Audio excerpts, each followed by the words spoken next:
Колку свадби, толку крштевки од Петровден до завчера до почетокот на Богородичните пости. Од 15 јули до 13 август виничките угостители, трговци, дуќанџи, фризерки, бербери доживуваат вистински бум во дневниот промет кој посакуваат да биде 365 дена, а не само 30 дена во годината. Благодарение на нашите селеници во странство, најголем дел во Италија кои се уште навраќаат кон родните огништа, месец август е месец на убавите работи, дружењето, венчавките, крштевките, што секако влие и на подобрување на севкупната клима. Во храмот Свети Архангел Михаил за 20 на дена се крстија 25 деца, од кои дури 20 се веќе во странство, а во текот на годината има вкупно 67 крштевки. Речиси исто толку, 23 венчавки за непол месец само во Виница.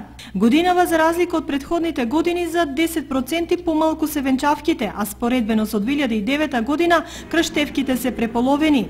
Во црквата намалувањето го објаснуваат со фактот што многумина од нашите селеници кои се цела една деценија во Италија, најголемите церемонии почнаа да ги кронисуваат таму во нашите цркви, каде има и наши свештени лица.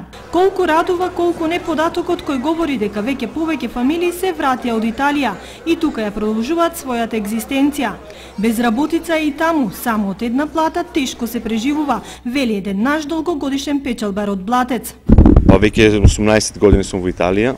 Не планирате да се враќате наваму? Моментално имаме доста инвестирано таму и моментално не планираме, не ми изгледа добра ни ситуацијата моментално во Македонија, што не ме охрабрува моментално, иако таму ситуацијата е многу лоша и финансиски ќе почна веќе да бидеме доста загрозени. Моментално што има фамилии каде што работи само еден со две деца, тешко се излава на крај. Моментално има доста фамилии што планираат да се враќаат и лично луѓе што познавам се вратија овде, инвестира во Македонија со надежда дека ќе биде се подобро. Остануваат без работа таму или? Моментално се случува да, многу голема криза исто и таму е, доста фабрики затвараат, остануваат без работа луѓето и стварно страшна работа станува исто и таму. Оние кои веќе се вратиле, велат со заштедите подобро тука да пробаме да инвестираме нешто, отколку таму да ги трошиме заштедените пари. Впрочем, пак ќе се вратиме на старото правило. Ништо не е, ниту ќе биде како порано. Времињата ги диктираат условите за живот.